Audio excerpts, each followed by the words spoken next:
पान्तु वो जलदश्यामाः सार्ङ्गज्याघातकर्कशाः त्रैलोक्यमण्डपस्तम्भाः चत्वारो हरिबाहवः। तृतीय उल्लास आरभ्यते। तत्र प्रथमं सूत्रं वर्तते अर्थाः प्रोक्ताः पुरा तेषाम्। तेषाम् इत्यत्र तच्छब्देन वाचक लाक्षणिक व्यंजक शब्दाः गृह्यन्ते एवं अर्थ शब्देन पूर्वोक्ताः त्रयः अर्थाः गृह्यन्ते वाच्यः लक्ष्यः व्यङ्ग्यश्च। तत्र वृत्तौ लिख्यते अर्थाः वाच्यलक्ष्य व्यङ्ग्याः तेषां वाचक लाक्षणिक व्यंजकानाम्। वाचक शब्दस्य अर्थः वाच्यः, लाक्षणिकस्य लक्ष्यः, व्यंजकस्य व्यङ्ग्यः। एवं त्रयः अर्थाः पुरा पूर्वं द्वितीय उल्लासे उक्ताः। इदानीम् अर्थव्यंजकतोच्यते। अर्थस्य प्राधान्येन या व्यंजकता वर्तते सा अत्र प्रतिपाद्यते। अत्र कुत्र तर्हि तृतीय उल्लासे सा अर्थव्यंजकता कीदृशी वर्तते इत्याह इति प्रतिपाद्यते। अत्र प्रश्नः भवति यत् अर्थः किं सर्वदा व्यंजकः भवति अथवा कदाचिदेव व्यंजकः भवति। तत्र प्रतिपाद्यते यत् अर्थः सर्वदा व्यंजकः न भवति। अर्थस्य व्यंजकतायां केचन सहकारिणः भवन्ति। यदि ते सहकारिणः भवन्ति तर्हि अर्थः व्यनक्ति अर्थे व्यंजकता व्यंजना वा भवति। किन्तु यदि ते सहकारिणः न भवन्ति तदा अर्थाः व्यंजकाः न भवन्ति इति सिद्धान्तः वर्तते। तर्हि पुनः प्रश्नः भवति यत् के सहकारिणः सन्ति यत् वशात् अर्थेषु व्यंजकत्वम् आगच्छति। तर्हि सहकारी वर्गः अग्रे प्रतिपाद्यते। वक्तृ बोद्धव्यकाकूनां वाक्यवाच्यान्य सन्निधेः प्रस्तावदेशकालादेः वैशिष्ट्यात् प्रतिभाजुषां योऽर्थस्यान्यार्थधीहेतुः व्यापारो व्यक्तिरेव सा। अत्र अर्थस्य अन्यार्थधीहेतुः यः व्यापारः स व्यापारः व्यक्तिः उच्यते, व्यंजना उच्यते। अर्थः यदा अर्थान्तरं प्रतिपादयति तर्हि अर्थगतः व्यापारः न लक्षणा न अभिधा अपितु अर्थगतः व्यापारः व्यक्तिः एव भवति। अर्थे अर्थान्तरबोधकत्वं व्यक्तिः एव वर्तते। अर्थावबोधशक्तिः या अर्थे भवति सा एव व्यक्तिः व्यञ्जना भवति। तर्हि अर्थे व्यक्तिः कदा भवति? के सहकारिणः तस्याः सन्ति इति उच्यते। तत्र वक्त्री वक्ता वर्तते। वक्ता स उच्यते यः परप्रतिपत्तये शब्दम् उच्चारयति। यः अन्यं बोधयितुं शब्दम् उच्चारयति स शब्दस्य उच्चारयिता वक्ता उच्यते। पुनश्च वक्ता यः अस्ति स व्यक्तेः सहकारी भवति। वक्तुः वैशिष्ट्यात् वक्तुः सम्बन्धस्य ज्ञानात् वक्तुः यत् वैशिष्ट्यं वर्तते तस्य ज्ञानात् अर्थः अर्थान्तरं व्यनक्ति। अतः वक्तृवैशिष्ट्यज्ञानं सहकारी भवति। अपरः सहकारी भवति बोद्धव्यः। अत्र बोद्धव्यशब्दे ण्यर्थः अन्तर्भावितः वर्तते। अन्यथा बोद्धुं योग्यः बोद्धव्यः इति अर्थः स्यात्। सोऽर्थः प्रकृते संगतः न भवति। अतः बोधयितुं योग्यः बोद्धव्यः इति अर्थः कर्तव्यः। यं बोधयितुं वक्ता शब्दम् उच्चारयति स पुरुषः बोद्धव्यः उच्यते। तो एवं काकुः अस्ति। काकुः अस्ति ध्वनेः विकारः। यद्वशात् काकुविशिष्टः काकुविशिष्टः अर्थः व्यञ्जकः भवति। यद्यपि काकुः ध्वनिधर्मः शब्दधर्मः वर्तते, किन्तु काकुविशिष्टशब्देन प्रतिपाद्यत्वं यस्मिन् अर्थे भवति सोऽर्थः व्यञ्जकः भवति इति काकोः शब्दद्वारा अर्थनिष्ठां व्यञ्जकतां प्रति कारणत्वं भवति। अतः उक्तं वक्तृबोद्धव्यकाकूनां वक्ता च बोद्धव्यश्च काकुश्च एतेषां त्रयाणां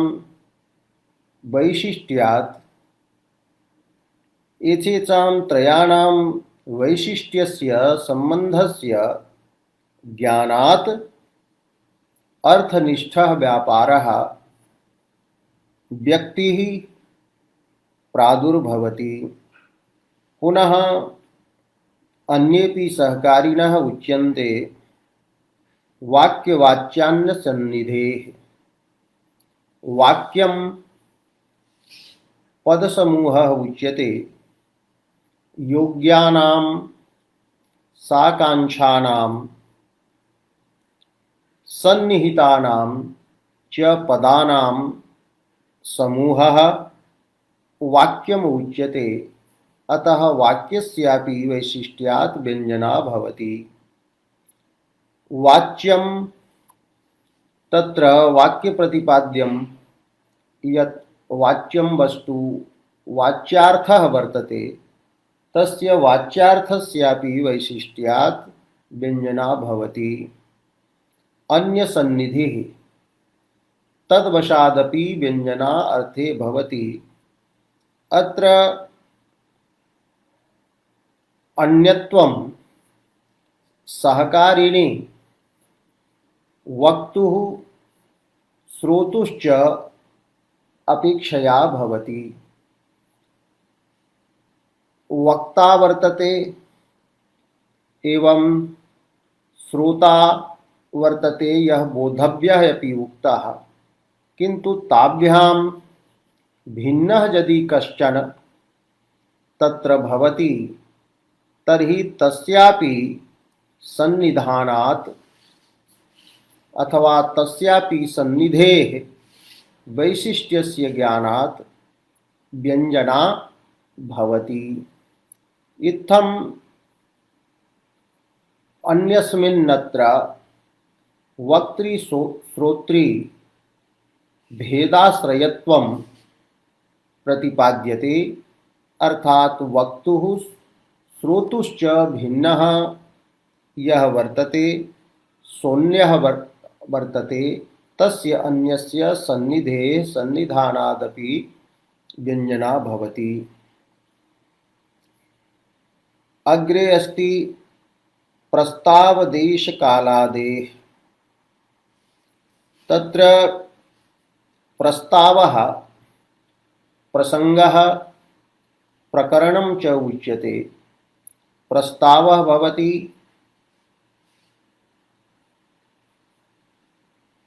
प्रकरणं वक्तृ श्रोतृ बुद्धिस्तथा एव प्रकरणम् उच्यते। योऽर्थः वक्तुः श्रोतुश्च बुद्धौ स्थितः भवति, सोऽर्थः प्राकरणिकः प्रस्तुतः वा उच्यते। तदर्थ गतं वक्तृ श्रोतृ बुद्धिस्थत्वम्, अर्थात वक्तृ श्रोतृ बुद्धि विषयत्वं यदस्ति तदेव प्रस्तावः उच्यते, प्रकरणम् उच्यते। तदनन्तरं देशः अस्ति। देशशब्देन अत्र स्थानविशेषः गृह्यते। एवं कालः वसन्तादिरूपः कालः भवति। अतः आदिशब्दः यत्र वर्तते तेन चेष्टादिवैशिष्ट्यादपि अर्थेषु व्यञ्जकता आगच्छति इति सूच्यते। आदिशब्दार्थं स्वयमेव ग्रन्थकारः अग्रे वक्ष्यति। इत्थं वक्तुः बोद्धव्यस्य काकोः वाक्यस्य वाच्यस्य अन्यसन्निधेः प्रस्तावस्य देशस्य कालस्य चेष्टादेश्च वैशिष्ट्यात् यः अर्थस्य अन्यार्थधिहेतुः व्यापारः भवति स व्यापारः व्यक्तिः उच्यते। अत्र अन्यार्थस्य धिः कुत्र भवति तर्हि उच्यते प्रतिभाजुषाम्। ये प्रतिभाशालिनः सहृदयाः भवन्ति तेषामेव व्यङ्ग्यार्थस्य धिः भवति। अर्थः तानेव प्रति व्यङ्ग्यार्थं बोधयति ये प्रतिभावन्तः भवन्ति। तो प्रतिभां ये युषन्ते सेवन्ते ते प्रतिभाजुषः, अर्थात प्रतिभाशालिनः ये भवन्ति तेषां बुद्धौ व्यङ्ग्यार्थस्य उपस्थितिः भवति। वक्त्रादि वैशिष्ट्य ज्ञाने सत्यपि यदि प्रतिभा न भवति तर्हि व्यङ्ग्यार्थस्य ज्ञानं न भवति। अतः व्यङ्ग्यज्ञानाय प्रतिभा कारणत्वेन मुख्य कारणत्वेन स्वीकृता भवति। अत्र प्रतिभापदेन भावयित्री प्रतिभाग्राह्या या प्रतिभा सहृदयेषु भवति। अतः वक्त्रादि वैशिष्ट्य सहकारिणी एवं प्रतिभा प्रधान कारण अर्थनिष्ठा अन्यार्थ ज्ञान हेतु या व्यापृति वर्तते, यह तादृशः व्यापारः वर्तते, सा एव व्यक्तिः उच्यते, व्यंजना उच्यते। एवं अत्र अर्थगत व्यंजनायाः सहकारी वर्गः प्रकाशितः। तत्र कारिकायाम् अर्थस्य अन्यार्थधी हेतु व्यापारः इत्यत्र अर्थस्य इति पदं प्रयुक्तं वर्तते। तर्हि अर्थपदेन किं ग्राह्यं? तर्हि वृत्तौ लिख्यते अर्थशब्देन यत्र वाच्यः लक्ष्यः व्यङ्ग्यश्च ग्राह्यः। वाच्य लक्ष्य व्यङ्ग्य रूपस्य अर्थस्य अन्यार्थधी हेतुत्वं तत्र वर्तते, स व्यापारः व्यक्ति भवति। अतएव वृत्तौ लिख्यते बोद्धव्यः कः तत् प्रतिपाद्यः, प्रतिपादयितुं योग्यः प्रतिपाद्यः, बोधयितुं योग्यः बोद्धव्यः। काकुः ध्वनेः विकारः वर्तते, भिन्नकण्ठध्वनिर्धीरैः काकुरित्यभिधीयते। प्रस्तावः प्रकरणं वर्तते। अर्थस्य कीदृशस्य अर्थस्य? तो वाच्यलक्ष्य व्यङ्ग्यात्मनः। वाच्यं लक्ष्यं व्यङ्ग्यं च आत्मा स्वरूपं यस्य वर्तते, प्रकाराः यस्य एते त्रयः सन्ति, तस्य वाच्यलक्ष्यव्यङ्ग्यात्मनः अर्थस्य अन्यार्थधी हेतु व्यापारः व्यक्तिः भवति इति सहकारी वर्ग प्रतिपादक ग्रंथस्य अर्थः भवति। अग्रे एषाम् उदाहरणानि दीयन्ते। क्रमेण उदाहरणानि। तत्र पूर्वम् अस्ति वक्तृवैशिष्ट्यम्। अतः वक्तुः वैशिष्ट्यात् अर्थे व्यञ्जकता यत्र भवति तस्य उदाहरणं दीयते। अतिपृथुलं जलकुम्भं गृहीत्वा समागतास्मि सखी, त्वरितं श्रमस्वेदसलिल निःश्वास निःसः विश्राम्यामि क्षणम् इति संस्कृतछाया अत्र अस्ति। तत्र काचित् नायिका स्वकीयां सखीं प्रति वदति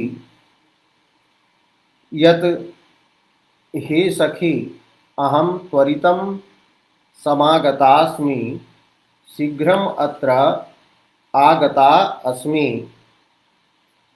किं कृत्वा? तो गृहीत्वा। किं गृहीत्वा? तो जलकुम्भं। जलेन पूर्णः यः वर्तते कुम्भः घटः, तं घटं गृहीत्वा अहम् अत्र समागता अस्मि। स जलकुम्भः कीदृशः अस्ति? तो अति पृथुलः वर्तते। अति विशालः वर्तते। तो अति विशालं जलपूर्णं कुंभं गृहीत्वा अत्र अहं शीघ्रमेव तीव्रगत्या समागतास्मि। अतः क्षणमात्रम् अहं विश्राम्यामि। अहं क्षणं यावत् विश्रामं करोमि। कीदृशी अहमस्मि? तो श्रमस्वेदसलिलनिःश्वास निःसः। श्रमं स्वेदसलिलं निःश्वासांश्च या निःशेषेण इदानीं सहते, सा श्रमस्वेदसलिल निःश्वास निःसः अहम् अत्र क्षणं विश्राम्यामि। विश्रामम् अहम् अत्र करोमि। मयि श्रमः जातः वर्तते। तद्वशात् मामकीने शरीरे स्वेदसलिलं वर्तते, प्रस्वेदः वर्तते। एवं निःश्वासाः अपि दीर्घाः निःश्वासाः अपि सन्ति। एतान् अहम् इदानीं निःशेषेण सहे, अर्थात् एतैः अहं पीडिता अस्मि। अतः क्षणं विश्रामं करिष्यामि। तदनन्तरम् एव किमपि त्वया सह वदिष्यामि। अत्र एष वाच्यार्थः वर्तते। किन्तु यदा अत्र वक्त्री या नायिका वर्तते, तस्याः चरित्रं यदि ज्ञायते तर्हि अत्र यः वाच्यार्थः सः अन्यम् अर्थं व्यनक्ति। तो यदि सा असती वर्तते तर्हि प्रतिभाशालीषु सहृदयेषु अयमपि अर्थः एतत् पद्यप्रतिपाद्यार्थात् उपस्थितः भवति यत् एषा व्यभिचारिणी केनचित् पूर्वम् इदानीम् उपभोक्ता, अतः उपभोगकारणादेव श्रमः जातः, प्रस्वेदः जातः। अतः एषा स्वसखीं प्रति चौर्यरतगोपनं करोति। एषा स्वकीयं चौर्यं रतं यत् वर्तते, चौर्येण कृतं रतं वर्तते, परनायकेन कृतः यः संभोगः, तम् एषा प्रच्छादयति। अतएव उक्तम् अत्र चौर्यरतगोपनं व्यज्यते। तत्र चौर्यरतगोपनरूपे अर्थे, अर्थात् चौर्यरतगोपनरूपस्य अर्थस्य उपस्थितिः प्रतिभाजुषां हृदयेषु या भवति, तत्र कारणं वर्तते नायिकायाः वैशिष्ट्यस्य ज्ञानम्। यदि कयाचित् सत्या ईदृशः अर्थः उक्तः भवेत्, तदा तत्र एतादृशी कल्पना कर्तुं न शक्यते। यद्यपि अत्र प्रकरणस्यापि वैशिष्ट्यं वर्तते, किन्तु काव्यप्रकाशकारः अत्र प्रमुखं वैशिष्ट्यं वक्तुः एव मन्वानः उदाहरति। अत्र श्रमेण स्वेदेन निःश्वासेन च अत्र नायिकायाः परपुरुषविषया रतिः व्यज्यते। उपभोगस्य हि कार्याणि सन्ति एतानि श्रमस्वेद सलिलानि श्रमस्वेद सलिलनिःश्वासाः कार्याणि च सन्ति। कार्यमेव रत्यादेः कार्यमेव काव्ये अनुभावः उच्यते। अतः श्रमस्वेदादिभिः अनुभावैः अत्र नायिकायाः परनायकविषया रतिः व्यज्यते। एवं हर्षः औत्सुक्यं ग्लानिः इत्यादिः व्यभिचारिवर्गः अत्र प्रतीयते। अतः शृङ्गाराभासः अस्ति। स शृङ्गाराभासः अत्र गुणीभूतः वर्तते। तत्र शौर्यरतगोपनं प्रथमतया प्रतीयते सहृदयेषु। एवं अत्र अनेके विचाराः कृताः सन्ति। एवं वक्तृवैशिष्ट्येन अर्थव्यञ्जकतायाः तत्रापि वाच्यार्थव्यञ्जकतायाः उदाहरणम् अत्र प्रदर्शितं वर्तते। पुनः बोधव्य वैशिष्ट्यात् अर्थस्य व्यञ्जकता उच्यते। तत्र प्राकृतपद्यमेव वर्तते।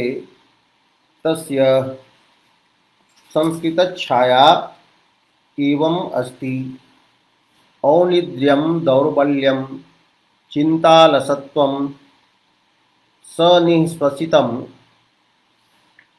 मम मन्दभागिन्याः कृते त्वामपि सखी अहः परिभवति। अत्र काचन दूती कयाचिन्नायिकया स्वनायकम् अनुनेतुं प्रेषिता, किन्तु तया दूत्या स नायकः उपभुक्तः अथवा नायकेन एषा उपभुक्ता। अतः आरात्रि सा तत्र रमणं कृतवती। अतः निद्रा छिन्ना एवं शरीरे दौर्बल्यं वर्तते, चिन्तापि वर्तते, अलसत्वम् आलस्यमपि वर्तते। एवं सुरतजन्यश्रमवशात् दीर्घाः श्वासाः अपि तत्र दूत्यां सन्ति।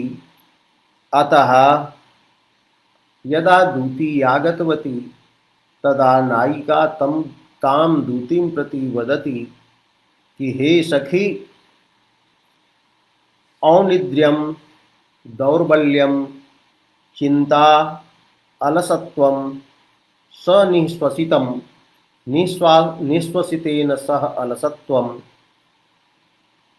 एतत्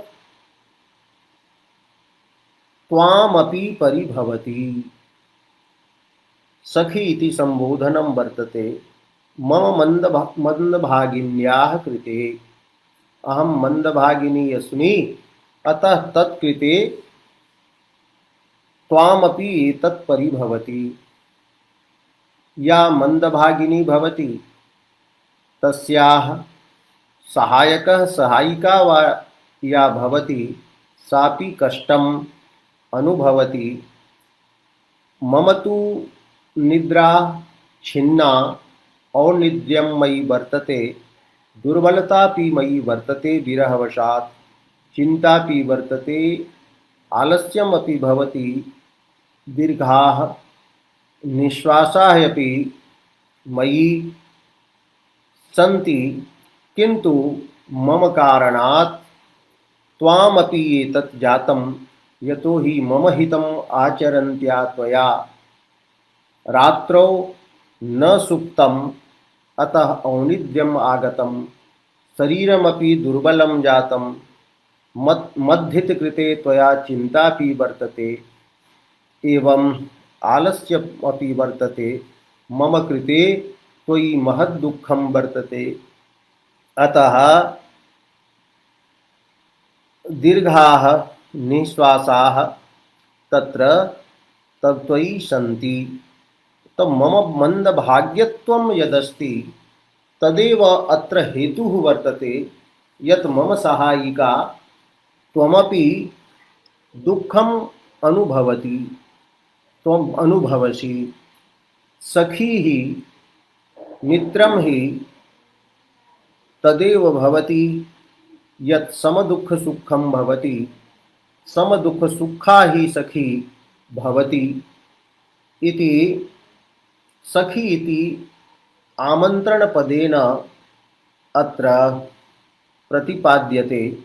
एवं प्राथमिकः वाच्यार्थः यदा अत्र बुद्धः भवति यत् एषा नायिका सखीं प्रति कथयति यत् तव दुःखस्य कारणं मम मन्दभाग्यत्वम् एव वर्तते। अहं तु दुःखिता अस्म्येव त्वमपि दुःखिता असि। एवं वाक्यार्थे पर्यवसन्ने सति तदनन्तरं दूत्याः वैशिष्ट्यवशात् यतो हि नायिकया पूर्वं दृष्टं यद् दूती असती वर्तते अतः एषा मम नायकम् उपभुज्य एषा आगता। अतः औनिद्र्यादि संभोगजन्यं वर्तते न तु मद्हितचिन्तनजन्यं वर्तते। अतः अत्र व्यज्यते यत् त्वया मामकीनः कामुकः उपभुक्तः अतएव लिखितम् अत्र दूत्याः तत्कामुकोपभोगो व्यज्यते। तस्याः नायिकायाः यः कामुकः तस्य उपभोगः अत्र दूतिगतत्वेन बोध्यते। दूती नायिका कामुकोपभोगः कृतः। एतादृशः व्यङ्ग्यार्थः प्रतिभाशालिनां सहृदयानाम् आत्मनि उपस्थितः भवति। तत्र कारणं वर्तते दूत्याः वैशिष्ट्यस्य ज्ञानम्। दूत्याः असतित्वं यत् वर्तते तस्य ज्ञानादेव सहृदय मनसि सहृदयान्तःकरणे एष अर्थः उपस्थितः भवति। अत्र तु वक्त्री वर्तते नायिका तर्हि वक्त्र्याः वैशिष्ट्यं तथा न प्रतिभाति यथा यत्र बोधव्या या दूती वर्तते तस्याः वैशिष्ट्येन एष अर्थः यत्र व्यज्यते। एवं अग्रे काकुवशात् अर्थे यत्र व्यञ्जना प्रवर्तते तस्य उदाहरणं तत्र दीयते। माणिक्यचन्द्रः काकु शब्दस्य अर्थं जिह्वां करोति। एवं च जिह्वा व्यापारेण निष्पाद्यः भवति ध्वनिगतः व्यापारः। अतः व्यापारोऽपि तत्र काकु शब्देन अभिधीयते। ककी लौल्य इति धातोः काकु शब्दः तत्र प्रतिपादितः वर्तते। अथवा ईषदर्थे कु शब्दस्य कादेशः कृतः वर्तते तेन अत्र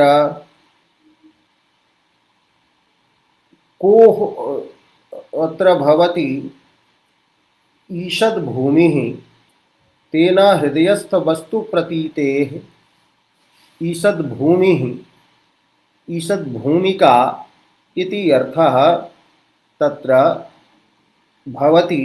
अर्थात काकुः वक्तुः हृदये यः वर्तते अर्थः तस्य ज्ञाने कारणं भवति ध्वनिविकारः काकुः। एतद् वैशिष्ट्य जायमानार्थी व्यञ्जनोदाहरणं वेणीसंहार नाटकात् दीयते कि तथा भूतां दृष्ट्वा नृपसदसि पाञ्चालतनयां वने व्याधैः सार्धं सुचिरमुचितं वल्कलधरैः विराटस्यावासे स्थितमनुचितारम्भनिभृतं गुरुः खेदं खिन्ने मयि भजति नाद्यापि कुरुषु। यदा भीमसेनः श्रुतवान् यत् युधिष्ठिरः संधिम् इच्छति कुरुभिः सह संधिं कर्तुम् इच्छति तदर्थं भगवान् श्रीकृष्णः शान्तिदूतरूपेण कुरुसभां गतः। तदा स भीमसेनः खिन्नः भवति व्यथितः भवति यत् यदि संधि भवति तर्हि मदीया प्रतिज्ञा पूर्णा न भविष्यति। अतः खिन्नः भीमसेनः सहदेवं प्रति वदति।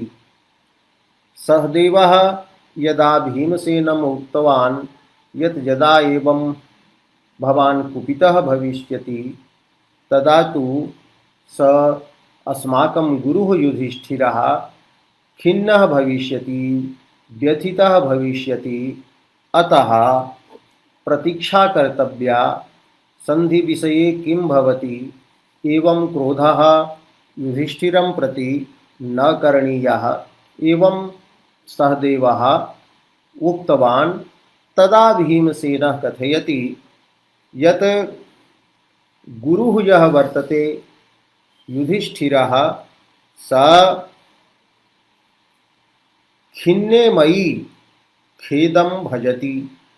अहं खिन्नः स्वयमेव अस्मि किन्तु खिन्ने मयि स खेदं भजिष्यति खेदं करिष्यति किन्तु अद्यापि कुरुषु दुर्योधनादिषु स खेदं न भजति इति महदाश्चर्यं वर्तते। तो गुरोः मयि खेदः उचितः नास्ति इति व्यञ्जनया स बोधयितुम् इच्छति। यतो हि अस्माभिः किं किं कृतं तो बल्कलधरैः व्याधैः सार्धं वने अस्माभिः सुचिरं कालं यावत् उषितं स्थितं। वने व्याधाः बल्कलधारिणः व्याधाः चरन्ति तादृशैः व्याधैः सह अस्माभिः वने दीर्घकालं यावत् उषितम् उषितम् इति वसधातोः तप्रत्ययः भावे वर्तते निवासः कृतः। एवं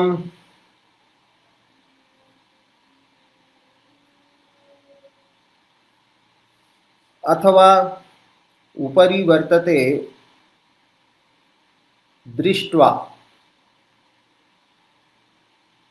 दृष्ट्वा स गुरुः मयि खेदं करोति किंतु पुरुषु न करोति।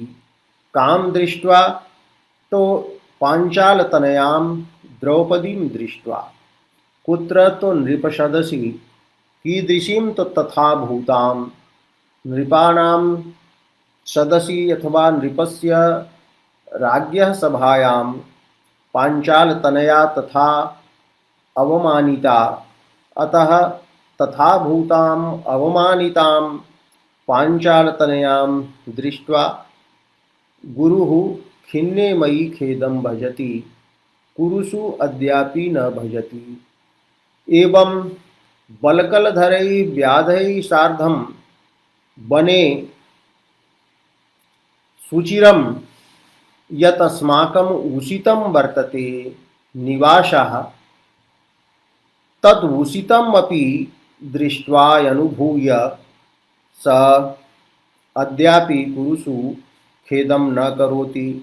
एवं विराटस्य आवासे अनुचितारंभ निभृतम् अनुचिताः ये आरंभाः यानि कार्याणि आसन् यथा युधिष्ठिरः कंकरूपेण तत्र आसीत् अहं सूदरूपेण आसम् एवं च अर्जुनः बृहन्नलारूपेण आसीत्। एवं अनुचितैः आरम्भैः अनुचितैः कर्मभिः निभृतं विराटस्य आवासे यत् स्थितं वर्तते अस्माकं स्थितिः अस्ति तं दृष्ट्वा तं ज्ञात्वापि स मयि खिन्ने मयि खेदं करोति तत्र कुरुषु अद्यापि स क्रोधं खेदं न करोति इति अस्य पद्यस्य वाच्यार्थः वर्तते। किन्तु अत्र काक्वा उच्चारितं पदं वर्तते गुरुः खेदं खिन्ने मयि भजति अद्यापि कुरुषु न भजति। एवं काक्वा एतत् पद्यम् उच्चारितं चतुर्थः पादः एवं उच्चारितः अतः काक्वा अत्र काकु प्रतिपाद्यः यः अत्र वाच्यार्थः स व्यनक्ति यत् मयि खेदः योग्यः नास्ति कुरुषुति योग्यः वर्तते। अत्र मयि न योग्यः खेदः कुरुषुतु योग्यः इति काक्वा प्रकाश्यते। तो काक्वा प्रकाश्यते काकु विशिष्टः अत्र गुरुः खेदं खिन्ने इत्यादि रूपः शब्दः अस्ति तद्वारा प्रतिपादितः यः अर्थः वर्तते खेद भजन रूपः वाच्यार्थः कुरुषु च खेदा भजन रूपः वाच्यार्थः तेन एतादृशः अर्थः व्यञ्जनया बोध्यते कि मयि खेद योग्यता नास्ति मयि खेदः योग्यः नास्ति कुरुषु तु योग्यः वर्तते इति।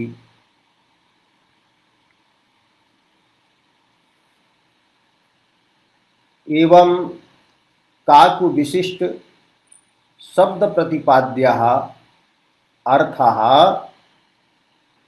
व्यंजकः भवति। तत्र काकुः मुख्य रूपेण सहकारिणी भवति। अत्र यद्यपि प्रसंगः नास्ति तथापि काव्यप्रकाशकारः अत्र वदति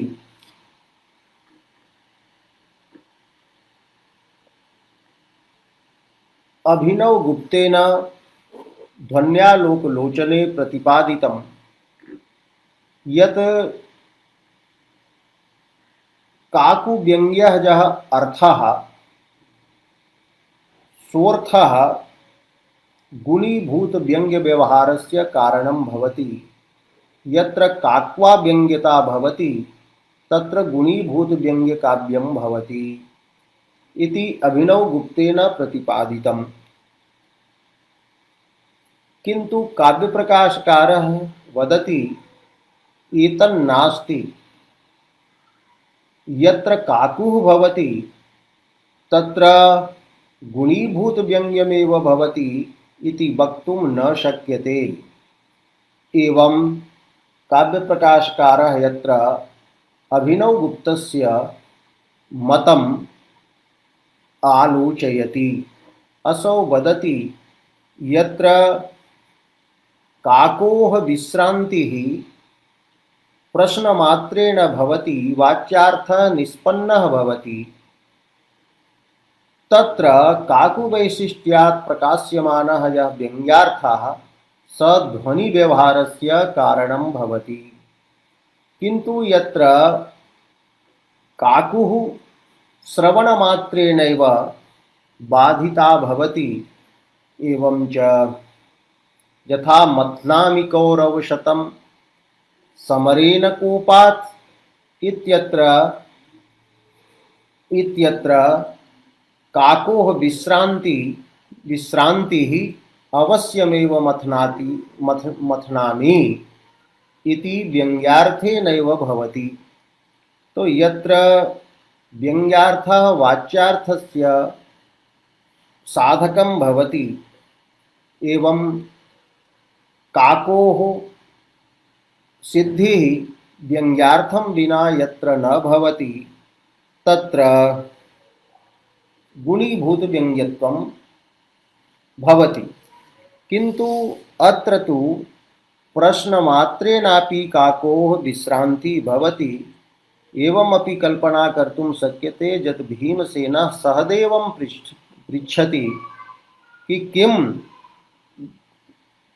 गुरुः मयि खिन्ने खेदं करोति, कुरुषिं न करोति यद्यापि इति प्रश्नः भीमसेनस्य भवितुम् अर्हति कि स वदेत्,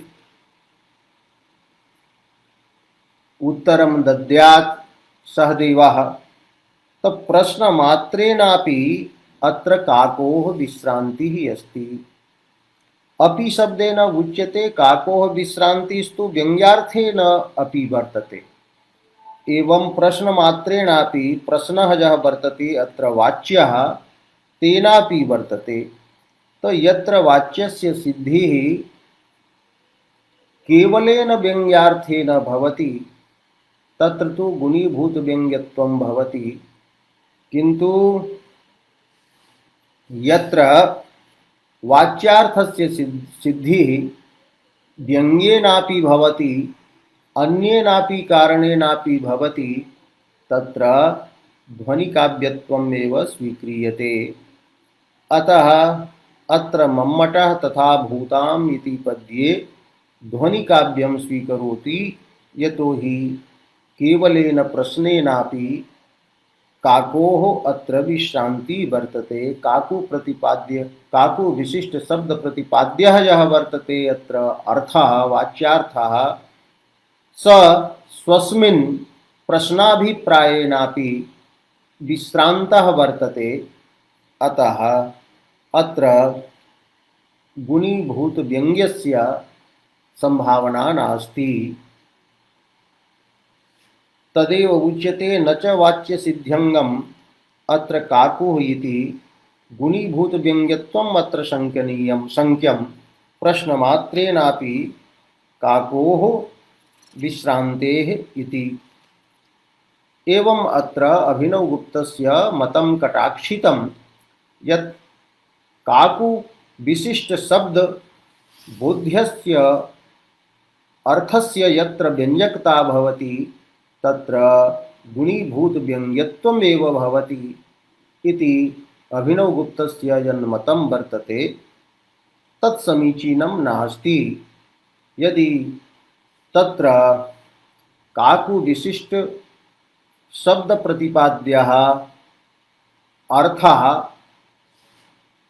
व्यङ्ग्यं विनापि विश्रान्तः, तर्हि तत्र ध्वनित्वमेव स्वीकरणीयम् इति तात्पर्यम् अस्ति। पुनः एवं काकु वैशिष्ट्येन प्रवर्तमाना या वर्तते अर्थव्यञ्जकता, तद्विषये अत्र प्रोक्तम्।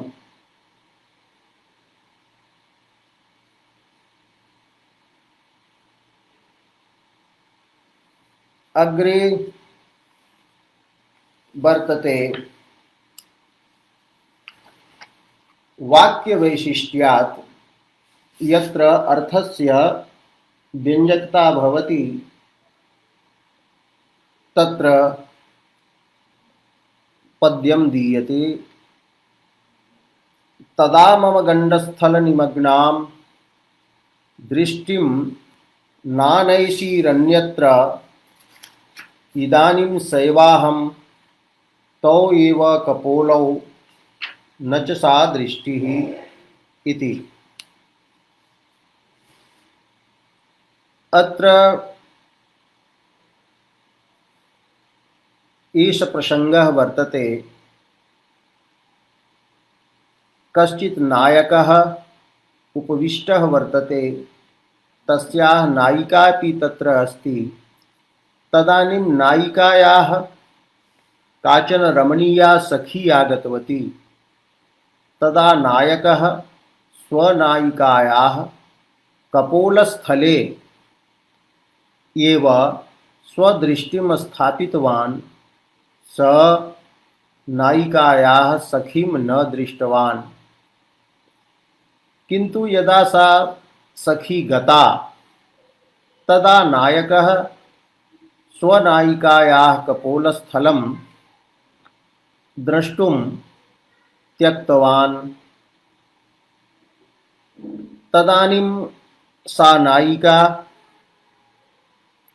स्वनायकं वदति कि तदा मम गण्डस्थलनिमग्नां दृष्टिं न अनैषीः अन्यत्र। तदा यस्मिन् समये मामकीना सखी अत्र उपस्थिता आसीत् तस्मिन् समये स्वकीयां दृष्टिं स्वं नेत्रं त्वम् अन्यत्र न नीतवान्।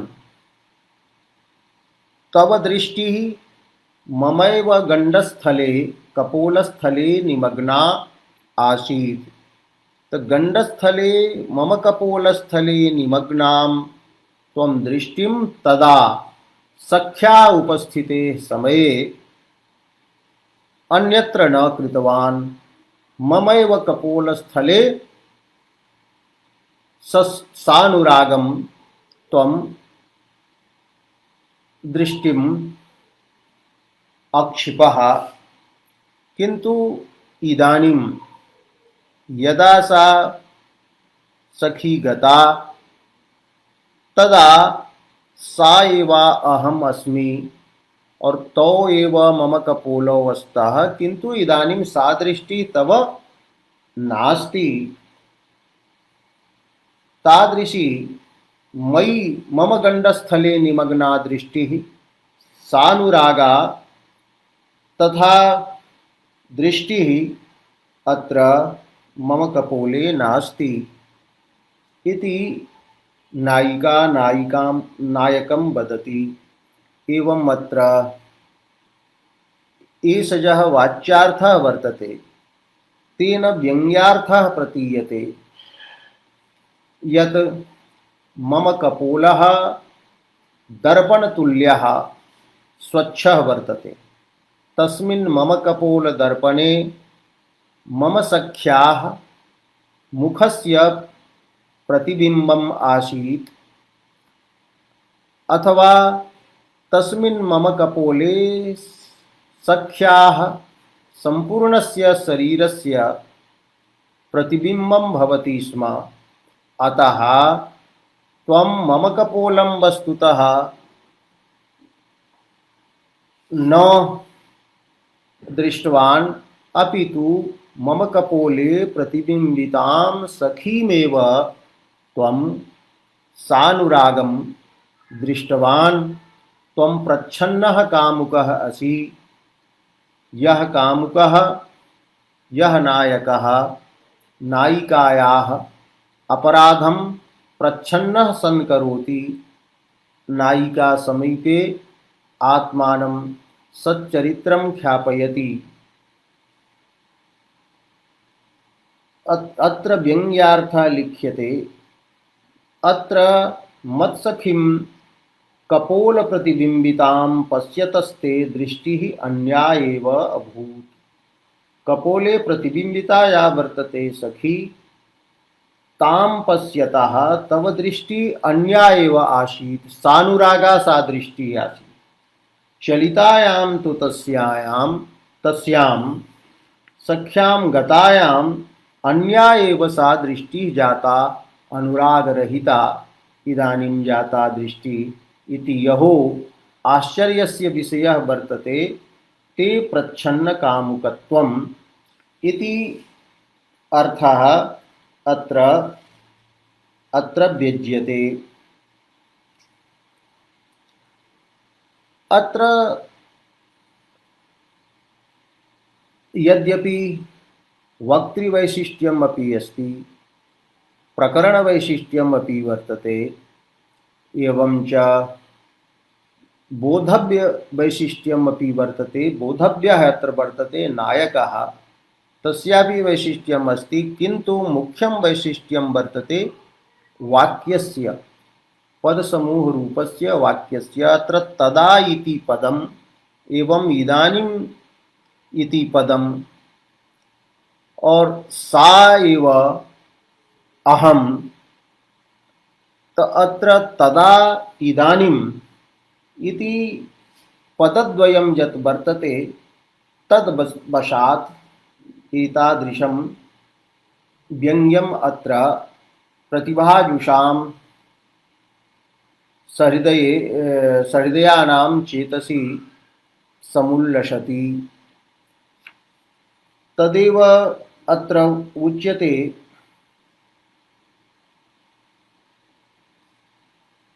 कि उपनायिका सत्त्वासत्त्वयोः झटिति व्यञ्जकाभ्यां तदेदानीं पदाभ्यां विशिष्टत्वात् वाक्यस्यात्र वैलक्षण्यम् इति महेश्वरनामकः टीकाकारः करोति। अर्थात तदा इदानीम् इति पदद्वयेन विशिष्टं यदस्ति एतद् वाक्यं तद्वशादेव वाक्यम् एतादृशं पूर्वोक्तं व्यङ्ग्यं व्यनक्ति इति तात्पर्यं वर्तते। इत्थम् अत्र वाक्यस्य वैशिष्ट्येन अर्थगताया व्यञ्जना तद्विषये उक्तम्।